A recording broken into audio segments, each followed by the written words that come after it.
Rabbi Tabory, welcome back to Torah Motion. You've given many shiurim for us. Thank you, and a pleasure to have you. And Rabbi Tabory teaches at Yeshivat Eretz Tzvi. He lives in Gush Etzion. He's teaching Camp Rabbi at Camp Stone for many summers.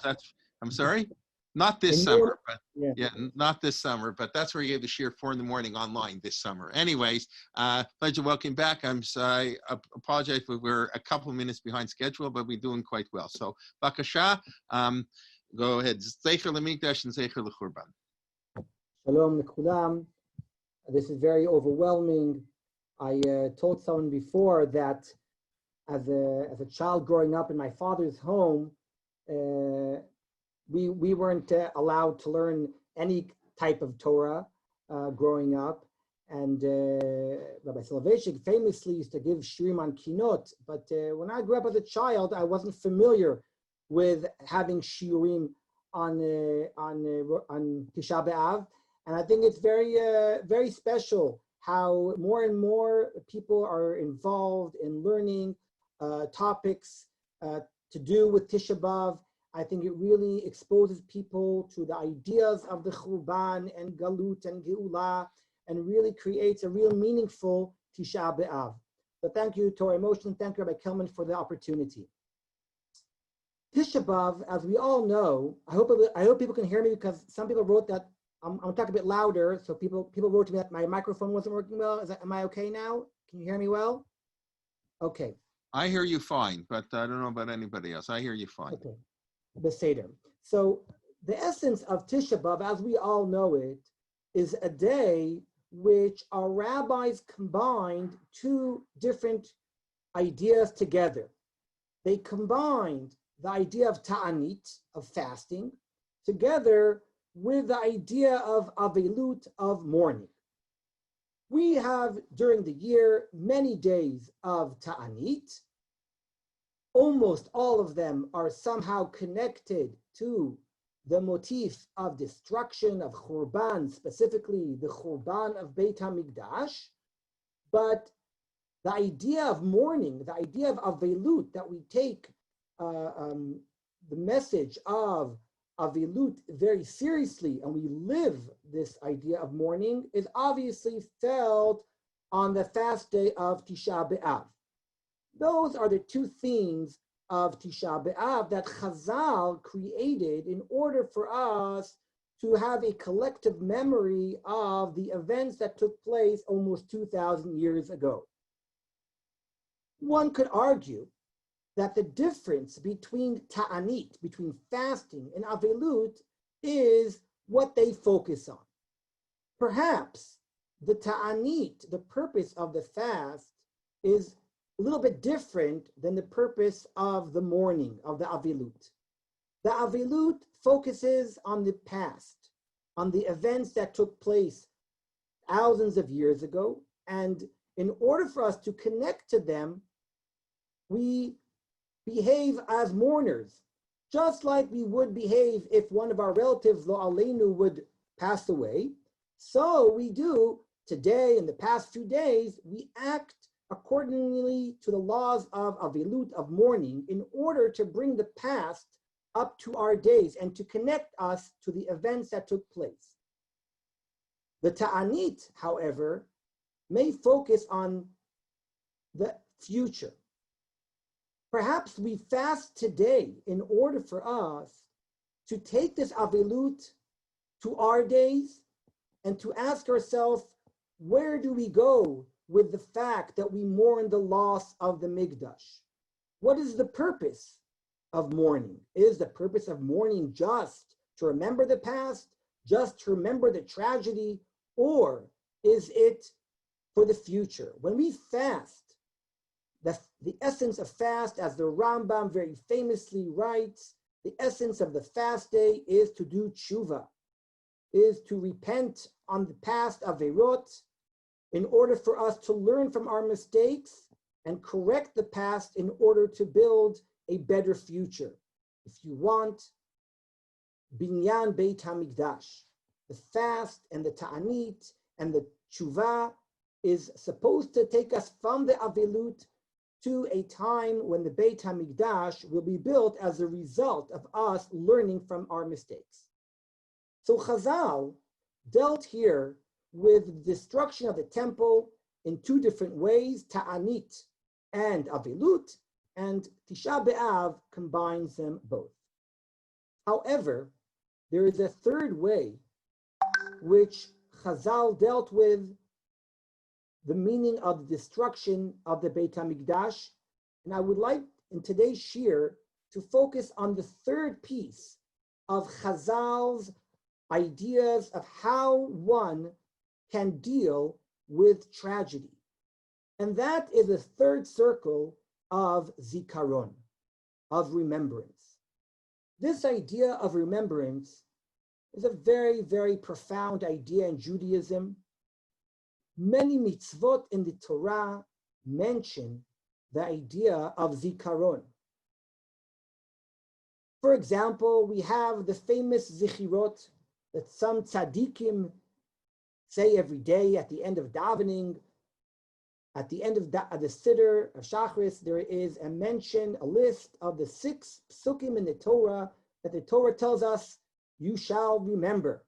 We are all familiar, of course, with the famous Zachor et asher asa lecha Amalek. Some of us remember Zachor Yom Shabbat because we see it in Kiddush, but there are other psukim that the Torah reminds us that we should remember the past. Zechor et asher asa Hashem Elokecha Miriam. We must remember what happened to Miriam. We must remember Mamad Har Sinai. This week's parsha of Et Chanan, we read about that we should not forget Mamad Har Sinai. And of course, we have Yom HaZikaron. The day of Rosh Hashanah is called Yom HaZikaron. And in modern days, Medinat Israel developed an entire day called Yom HaZikaron for Chayalei Tzahal. Remembering in Judaism, in our tradition, is a very, very important piece of our tradition and of our identity. But the question which I intend to try to answer is, what is the purpose of the Zikaron? Obviously, when we have our memories of events that took place in our lives, then those are personal memories that we actually lived with them. We were alive when they happened, and we remember them, and they are part of who we are. But what's the idea of what we call a collective memory? A memory of an event that took place before we were born.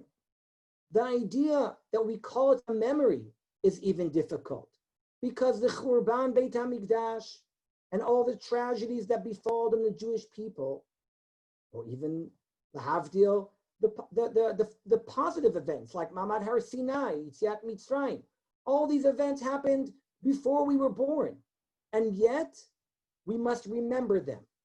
A memory, as I mentioned, is usually an event that took place in our lives that we remember, and yet the Torah refers to them as memories and commands us to remember the past. What are the purpose of these mitzvot to remember the past? I believe that we can argue that there are two main reasons why is it so for the past. One, I think, is a very practical one. If we wish one day to rebuild the temple, in the case of, obviously, remember the destruction of the temple, then we cannot yearn to building the Mikdash if we don't remember its destruction. They're almost a very practical way of understanding the idea to remember. There is a very famous story, and as I was looking up the story today, I found many, many references to it in modern times. Whether or not the story occurred or not, many people argue that it never happened, but it's a very, very famous legend. And even if it didn't happen, it's okay to mention it, the story about Napoleon. When I read about the story about how Napoleon met some Jews crying on the night of Tisha B'Av, according to what I Googled today, I found that this story took place in at least 10 different cities around the world and different times, which means that it's probably an urban legend and perhaps it never happened. But the idea, and we all grew up with this story about how Napoleon hears the Jews lamenting and saying kinot and crying, and he was so shocked that people are crying because he didn't remember in his days any temple being destroyed. And when he was explained that, it was explained to him that the Jews were crying for an event that happened over 1,000 years ago, he famously made this statement that if a people can cry an event that takes place such a long time, there is no doubt that they will also build it one day. Right? This idea that memory is needed in order for us to continue the yearning to build the Beit HaMikdash is obviously a very important message. But there perhaps might be a second message and a second reason for the idea of a collective memory that Chazal were so creative in developing. And that is to connect us to our past and to our identity. We know that the night of Pesach, the idea of Chayav Adam lirot et atzmo ke'ilu hu yatsa miMitzrayim is a motif of the night of Pesach. We eat the matzah and we lean and we sit in a certain way and drink the wine, all in order for us to relive the events that took place.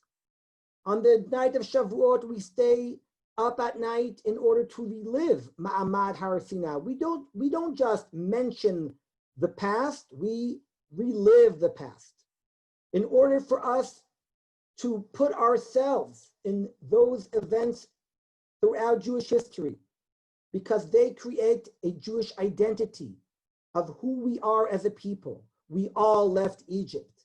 This idea that Gerim, for example, I think we just mentioned it, Rabbi Kelman will probably remember in the Daf Yomi not so long ago, that the Gerim were on Har Sinai. Why is that important? The idea is that everyone that is part of the Jewish people lives through the Jewish history. It's not just a far memory of the past. It's a real happening event that's occurring right now in our lives. That is part of the memory demand that we require in our Chagim and our Shabbatot and every day of the week. We have to remember and relive these events in order to create a collective history that we are all part of. Which brings me to the idea that Zikaron is hardly ever done in Judaism in your mind. The idea of Zechira, to remember, sometimes can be done in our minds without even doing any action. But in many of the cases of the Torah's requirement to remember, there is an action that goes along with the memory. In fact, when it comes to remember Amalek, the Gemara talks about how there is a need to read it, but not balev, not in your heart, but rather bapeh. You must mention it. You must say the words. The mitzvot of Zikaron are connected to an action. In order to relive the memory, you must act upon it. There must be a physical act. I just mentioned all the mitzvot that are connected to Pesach and other Chagim that really relive the actions. We live the events, and by doing that, we remember those events. Chazal, when it comes to the destruction of the temple, had, I believe, these ideas in their minds. They wanted us to relive Tisha B'Av. They wanted us to relive the Churban, to remember the Churban as if it happened just yesterday, just moments ago. We mourn the Churban as we would mourn a loss of a relative. we practice the same customs that we would act if a relative would pass away. The difference is, Chazal call this Avilut Yeshana versus Avilut Chadasha. Chazal have words for the differences between that mourning on a personal relative to the mourning on the events that took place thousands of years ago. Avilut Chadasha is new Avilut, referring to Avilut on a relative, while Avilut Yeshana, an old, ancient Avilut, is a model of Avilut very similar, but focusing on past events that occurred many, many years ago. These mitzvot, these customs that our rabbis created in order for us to remember the past, have another very important idea, and I would like to focus on those ideas today. And that is the idea of easing the pain and dealing with a new world in which there is no temple. Chazal, when they talked about mitzvot of Zecher HaMikdash or Zecher HaChurban, when they made certain mitzvot, which we will discuss very soon, that we have to remember the temple, remember the destruction, I believe we're referring to a classic reaction that people go through whenever tragedy strikes them. May it be a personal and private tragedy or a national tragedy. The reaction is, what do we do now? Where do we go from where we are? Life is over. Life will never be the same. How do we wake up tomorrow morning? How do we continue life when someone close and dear to us dies? That is the first feeling. All is over. The world is over. As we know it, it will never be the same. Avelut, the laws of Avelut, the laws of what Chazal created, I believe, are there to help us deal with the new reality. It was our luck as a people that Rabbi Yochanan ben Zakkai, the great Tana, who the rabbis talk about as one of the greatest characters in Jewish history when it comes to Torah knowledge. But it wasn't just Torah knowledge, it was a sensitivity and understanding that the tragedy of the Churban Beit HaMikdash created a great fear that Jewish life would never be the same, and perhaps it would end. The Jewish traditional life as we know it would end with the destruction of the temple.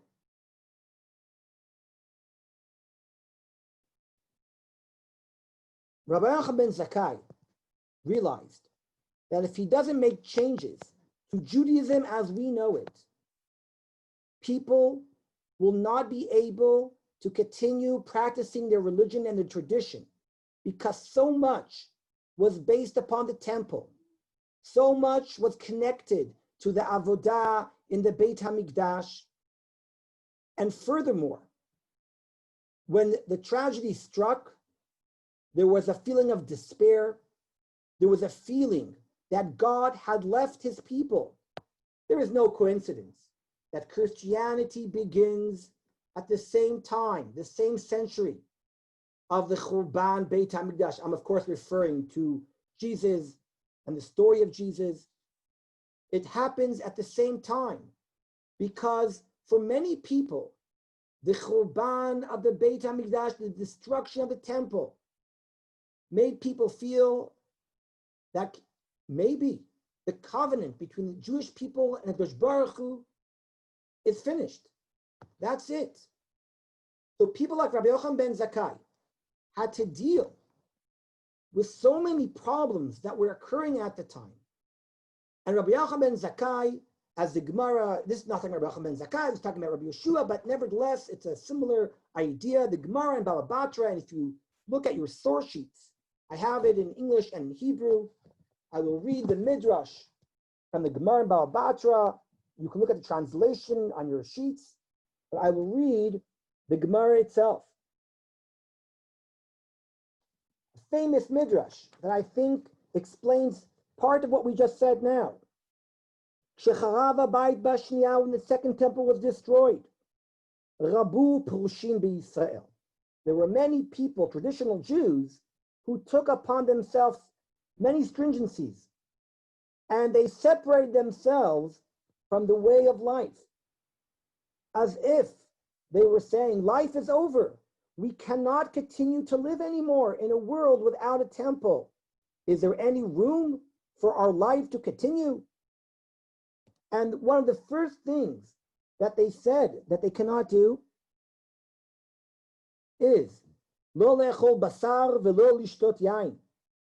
We are not allowed to eat meat or drink wine. Rabbi Yeshua asked them for this custom that they began. And he said to them, Banai, mipnei ma iatem ochlim basar ve'ein atem shotim yain. What is the reason for these stringencies that you've taken upon yourself? Amrula, how can we eat meat? Shmimenu makirvim al gabei hamizbeach ve'achshav batel. Rabbi Yeshua, until now, meat was always associated with a korban, with a sacrifice in the Beit HaMikdash. Wine was poured over the mizbeach, over the altar. How can we eat meat? How can we drink wine? It's impossible for us to fathom a world without a mikdash. Amar lem, Rabbi Yeshua answered them, Im ken, according to you, according to that logic, lechem lo nochal, shekvar batlu menachot, bread should not be eaten anymore, because bread is also sacrificed in the Beit HaMikdash. And what about fruit? We can't eat fruit because fruit were brought to the Beit HaMikdash in the form of the Bikurim. Wait a second, he goes on. What about water? Water is also poured over the Mizbeach, over the Chag of Sukkot. So maybe we should stop drinking water according to this logic? He's basically telling them, Chaverim, life has to go on. The Beit HaMikdash was destroyed, but we must continue living. How can we continue living in a world without a Mikdash? The answer is we must combine certain customs to remind us of the Churban. And he gave them a few examples. He said, Kach amru chachamim, the rabbis made up some customs. Sad adam et beito besid u'misher bo davar mu'at.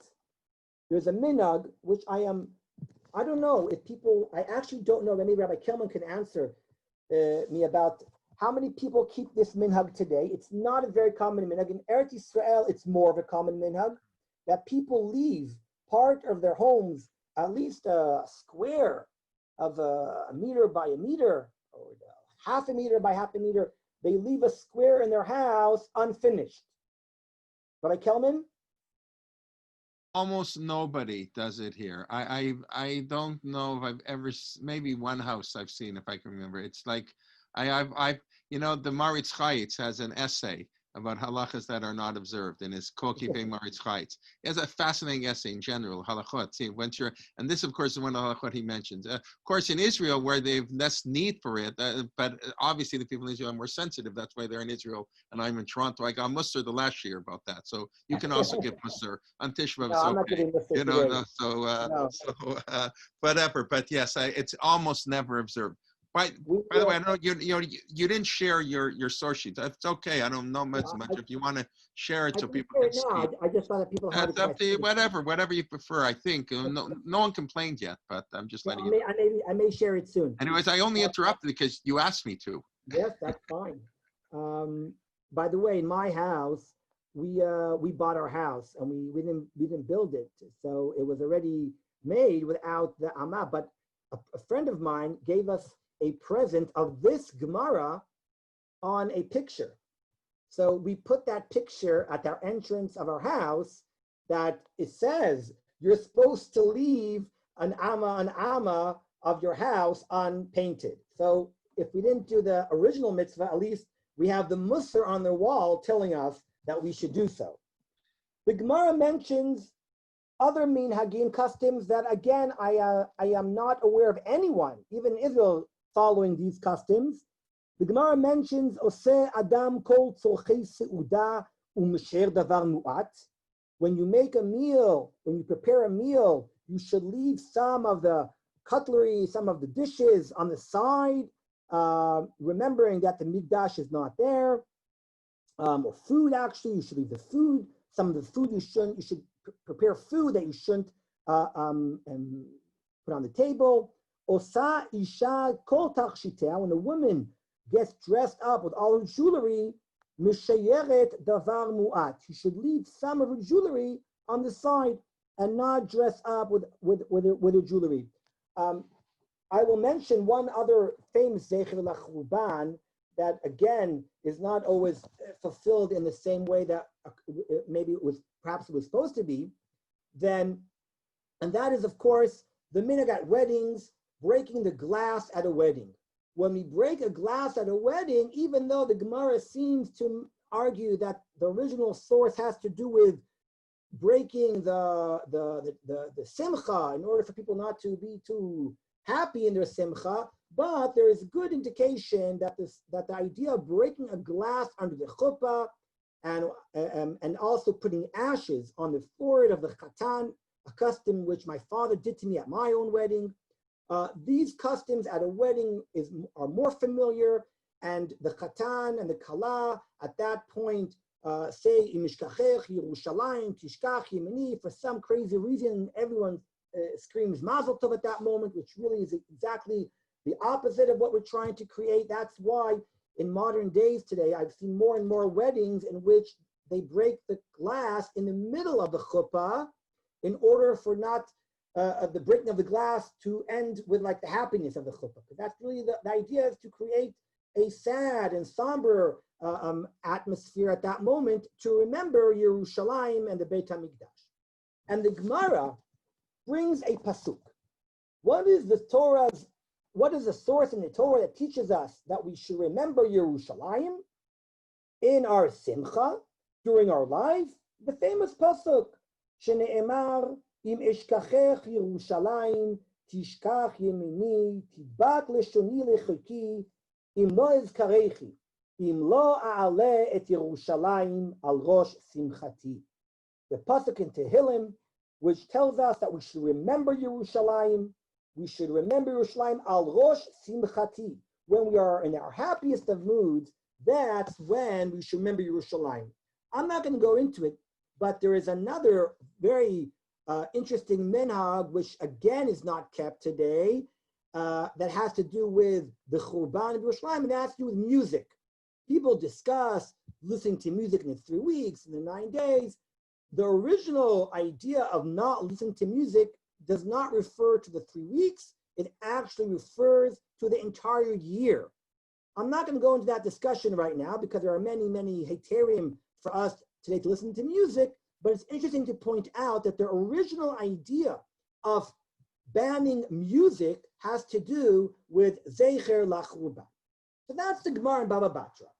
However, there is a fascinating Gemara in Masechet Sukkah, and I will at this point share the Daf Mekorot, and you will see that the Gemara in Sukkah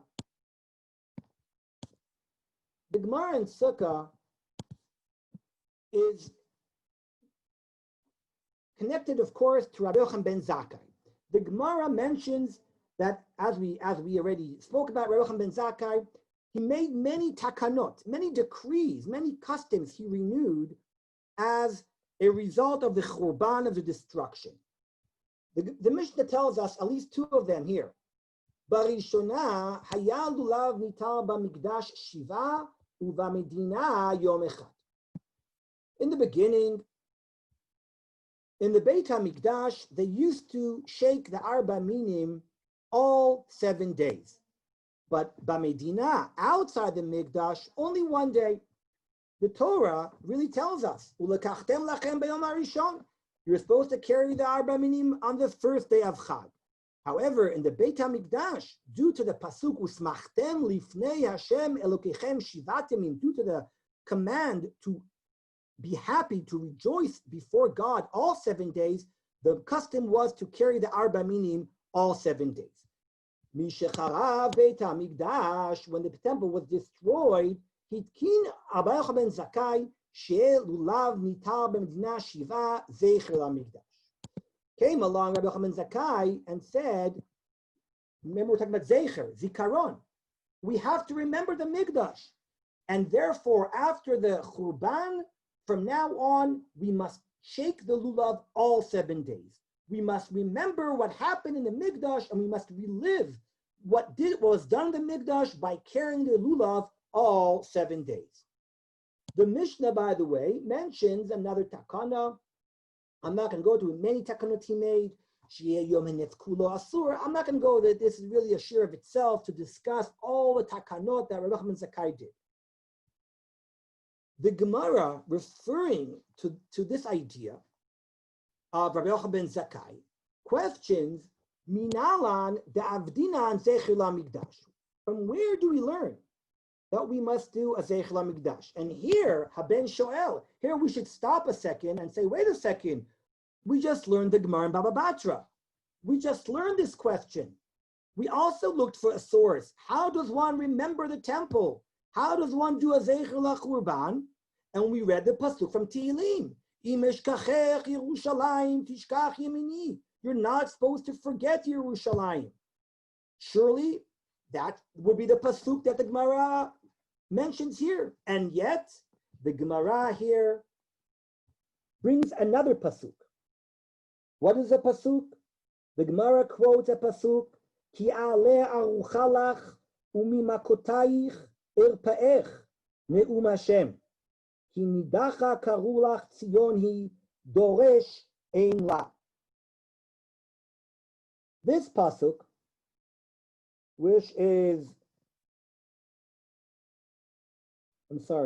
this pasuk is referring to the fact that there is no one that is doresh for Tzion. No one is demanding Zion.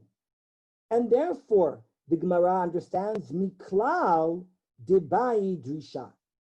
This pasuk in Yirmiyahu is teaching us that we need to be doresh Tzion. We need to look for Tzion. We need to mention Tzion in our lives. And therefore, the Gemara says that this is the pasuk that Rabbi Yochanan ben Zakkai referred to when he made a Zecher LaMikdash. And of course, my question, which will be the most important question of today's shir, is why is there a need for two separate psukim to teach us that we must remember the past? Why do we need two psukim for Chazal to create new customs, mitzvot, minhagim? Let's make a list, by the way, of other Zecher LaMikdashes that we all know. If this would be a frontal shiur, which it is half frontal shiur, I would probably go around the room and people would start yelling out, Korech, the night of Pesach, when we eat the matzah as a sandwich, we mentioned that we eat the Korech as a Zecher LaMikdash, Kehillel. Another Zecher LaMikdash is going around the bima on Sukkot with our Aravot. We walk around the bima every day, and on Hoshana Rabbah 7 days. That is not just a bima, that's supposed to be the Mizbeach, because in the Beit HaMikdash they walked around the bima. Some might argue that lighting Chanukah candles, till today is a Zecher LaMikdash, especially our custom to light Chanukah candles in a shul. Why do we light Chanukah candles in the shul? Some Rishonim argue because a shul is like a temple, like a Beit Mikdash, and it reminds us of the menorah. So the idea is Zecher LaMikdash. In fact, if we had more time, we would prove that many of the halachot that have to do with the lighting of the Chanukiah refer to the lighting of the menorah of the Beit HaMikdash, which really explains that Chanukiah is a Zecher LaMikdash. And what about the custom of dancing on the days of Sukkot in a party called Simchat Beit HaShoeva. In the times of the temple, over Sukkot, they would pour water, as we just mentioned, over the Mizbeach, and they would dance and sing. And the Mishnah talks about Mishalo Ra'a Simchat Beit HaShoeva, those who have never seen the festivals of the pouring of the water festivals, has never seen simcha, happiness in his life. Today, all around the Jewish world, the custom is to relive these simchot b'Tei Shoeva, dancing and singing. Zecher LaMikdash. So again, I ask, why is there a need for two different Gemarot with two different psukim?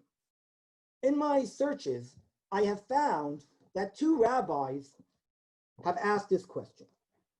One of them is Rav Shlomo Goren, who was the chief rabbi of Israel and the chief rabbi of the Israeli army, who in his book Torah Moadim, this is the book, I can show you the cover of the book here.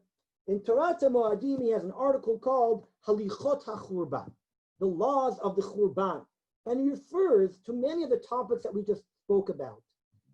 But he explains that there are two different tracks here. One track, the track of Imishkachech Yerushalayim Tishkach Yemini, is specifically about remembering Yerushalayim, that we're remembering the loss of the city of Yerushalayim, which used to be the Ir Melucha, the capital of Israel, as well as the home of the temple. Yerushalayim and its meaning stands by itself. And when we mourn for the Beit HaMikdash, we must mourn separately to Yerushalayim and all what it symbolizes. That is Imishkachech Yerushalayim. That is the Gemara in Masechet Baba Batra. However, the Gemara in Masechet Rosh Hashanah that talks about Zecher LaMikdash, that's specifically referring to the Mikdash itself. And therefore, all the customs that we do today refer to the Mikdash. They are a Zecher LaMikdash. Now, this idea, by the way, is a very interesting idea. And I think that one could argue that this theme of separating the Churban of Yerushalayim to the Churban of the Mikdash is found in other areas of halacha. For example, when it comes to tearing your garments, when one sees the destruction of Israel. The Gemara recalls that if one is walking by Yerushalayim, one tears their garment when one sees the destruction of Yerushalayim. And when one walks further into Yerushalayim and sees and notices the destruction of the Beit HaMikdash, a new tearing in your garment must be done. Here again, we recognize that we separate the mourning on Yerushalayim to the mourning of the Beit HaMikdash. That's Rav Goren's suggestion, why there are two separate sugyot, why there are two different terms, Zecher LaMikdash and Zecher LaChurban. However, I found the same question asked by Rabbi Soloveitchik and mentioned in his book on Masechet Sukkah. And here I will read together with you the words of Rabbi Soloveitchik as he explains the need for two different tracks, if you might call them, one a Zecher LaMikdash and one a Zecher LaChurban. And being Rav Soloveitchik, being a classic brisker, of course, he explains that the two tracks are two dinim, are two halachot of how one refers to the loss of the temple. I'm reading. Aleph, Hilchot Avilut Zecher LaMikdash, the laws of mourning, of remembering the Mikdash. The Gemara in Baba Batra is the pasuk in Mishkachech Yerushalayim, Behu lizkor Yerushalayim kefi shehaita ulitaber al chorbana. The second, right, to mourn the past, to mourn the destruction, to feel the pain of the lack of the Beit HaMikdash, that it's not in our lives. Zecher LaMikdash, however, Rav Soloveitchik explains, Din lizkor et mitzvot hakshurot LaMikdash, to remember the mitzvah of the Mikdash, la'alot al libeinu et ha-Mikdash k'sheyeh bevinyano. This refers to the mitzvah of the future, remembering the mitzvah, the Beit HaMikdash, how it was built in the past, but in order for us to yearn for its building in the future.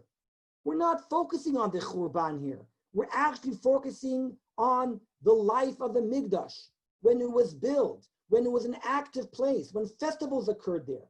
That's the purpose of Zecher LaMikdash.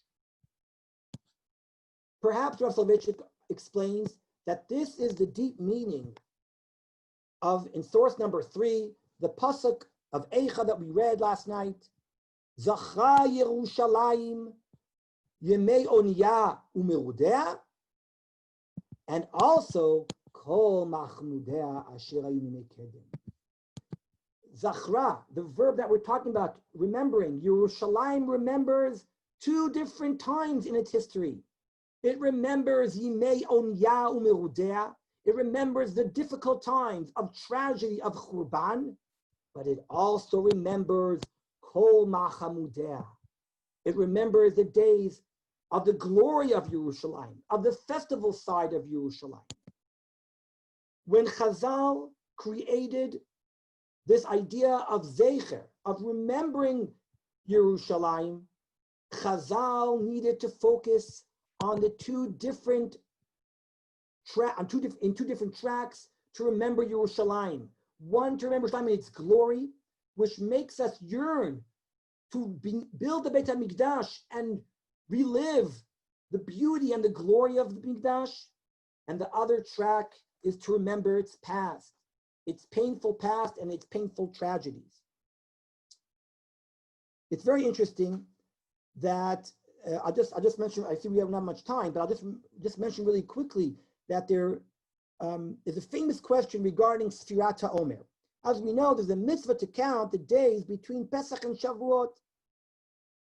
The question is, does that mitzvah today apply on a biblical level, on a rabbinical level? The Rishonim argue. The Rambam thinks it's biblical, and other Rishonim thinks it's rabbinical. The Baal HaMaor, one of the great Rishonim, asks a very interesting question. He asks, why is there no Shechianu recited the first night of Sfirat HaOmer, like we do, and every time we have a new mitzvah? The night of Pesach, we eat matzah, we make a Shechianu. When we light Chanukah candles, we make a Shechianu. Why is there no Shechianu on the mitzvah of Sfirat HaOmer? And his answer is, because it's a Zecher LaMikdash. And thus, being a Zecher LaMikdash, when we count the Omer, it makes us sad, and we don't feel a need to be joyful and happy at that moment. And therefore, Shechianu is the antithesis of a Zecher LaMikdash. Of course, this is not very simple, because according to Baal HaMaor, he understands that Sfirat HaOmer is Zecher LaChurban. No one would think that on Simcha Bet HaShoeva, or when we shake lulav, we're supposed to cry. The intention was not for us to cry when we dance Simcha Bet HaShoeva, but rather to rejoice and to be happy in our Simcha of Sukkot, and to remind us of the Simcha of the Mikdash. And therefore, the Baal HaMaor is very interesting. One could argue with him that really Sfirat HaOmer is a Zecher LaMikdash, not a Zecher LaChurban. That's just one example of how there's a difference in what Zecher LaChurban creates to what Zecher LaMikdash does. I believe that this idea of Chazal is a profound one which follows us throughout our lives, these two models, these two tracks of commemoration. Today, I'll give you an example when it's very popular and very common for groups, for Jewish groups, schools and communities, to go to Poland. When I was a child, many years ago in the 80s, that's when the first trips started, taking us Israeli high school kids to Poland. And I remember at the time that they took us from one death camp to the other. And we focused on the death camps, on how Jews were killed in the Holocaust. However, I'm happy to hear that today, the whole ideology behind these trips has changed drastically. Today, if I'm not mistaken, and again, LeChurban can probably help me out with this because he has experience. Today, the educational structures of these trips is focusing on the life of the Jewish population before the Holocaust. People visit the villages and celebrate the life that existed before the Holocaust. Now, that also, that focusing on the life before the Holocaust also creates pain and creates a ga'agua, some kind of feeling of missing the past and wishing to connect to the past. But it's not the same as focusing on the destruction and the tragic idea of the Shoah. I believe that when we commemorate losses, one must focus on both elements. We must, on one hand, sit on the ground, tear kriya, sit shiva, mourn and cry for the loss, but we must also focus on how life was before. We must celebrate the life that was. We must connect ourselves to the beauty of the life that was. I believe that this is true about what Chazal were doing by creating two tracks of Zecher LaMikdash and Zecher LeChurban. I believe it's true how we should relate today to the Holocaust, and I believe that it's also a way for us to commemorate our private losses of our beloved ones, people that we are connected to, relatives, close friends that pass away. There are also two ways to commemorate their loss. If you want one bechina, one track of Zecher LaMikdash and one Zecher LeChurban, we can cry and share sorrow and pain when we remember our beloved ones, and yet we are also commanded to celebrate their lives and their ideas and their Torah and their mitzvot and their wisdom and their stories.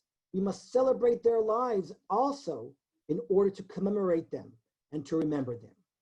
So to sum it up, I believe that when Chazal introduced after the Churban two different tracks, as Rabbi Soloveitchik explained, one we call Zecher LeChurban, one Zecher LaMikdash, they were focusing on memory, on the collective memory. They were enhancing the collective memory of the Jewish people, not just as a memory in our minds, but they added actions to it, as we do in Judaism. We don't just remember, we have to act upon memories. They connected real actions to commemorating, to remembering the Beit HaMikdash, and they did it in two separate tracks that are very different in their essence. And the results are very different, but both of them together create a collective memory of the past and hopefully create a yearning for the future, for a dream and a hope to build the Beit HaMikdash once again. Thank you. Thank you. Thank you. Okay. Thank you. Let me throw out a question, if I may, or if you want to comment. Now that we're back in, or at least you're back in Medinat Yisrael, I have if you want to comment on maybe how that's affecting the relationship between Zecher LeChurban and Zecher LaMikdash. In other words, is there a diminishing, and should there be a diminishing of Zecher LeChurban? Maybe, a relaxation a little bit of the 9 days. I don't mean to get into country, but just really, I think it's hard living in Israel to feel the 9 days the same way that, living in the shtetl in Europe. I mean, of course, it's hard in Canada too, but especially in Israel, where it's hard in Canada because life is good. It's hard in Israel also, but it's sort of theologically hard in Israel, religiously hard. I agree. There's a lot to say about that. First of all, I'll say that it could very well be that the balance of Zecher LaMikdash in our days would be more appropriate for the collective memory than the Zecher LeChurban, perhaps. Maybe as a result of what you just said. I agree, though, in a practical sense, I agree that, for example, when it comes to the bracha of Nachem that is said in Mincha, I personally today omitted the sentence of Nachem. I know there's a lot of customs and a lot of opinions of how should Nachem be said today in Israel, even outside of Israel. How can you say some of the words there that are not true anymore and are not recognizing the goodness of HaKadosh Baruch Hu? How can we say that Yerushalayim is empty and there is no one? You just I was there for the last few minutes of Rabbi Zecher before me, who showed you pictures of kids playing in the streets of Yerushalayim. So you're right, and as a result, I think that should also be translated in action and in the way we say Nachem. I agree. This also has to do with the laws of Kriya. Should one tear Kriya today the same way one used to tear Kriya on Yerushalayim, etc.? I agree that it is not the same, and yet when one focuses on the Mikdash and the meaning for the destruction, well, unfortunately, if anything, we're living through days which yes, so that hasn't really changed. The reason for the Churban have not changed, and I'm sure that if you're watching now the news in Israel, all these demonstrations going on, Dafka in the 9 days, Dafka on Tisha B'Av, does not really solve the Sinat Chinam issue that existed in times of Beit Sheni. Okay, Yeshua.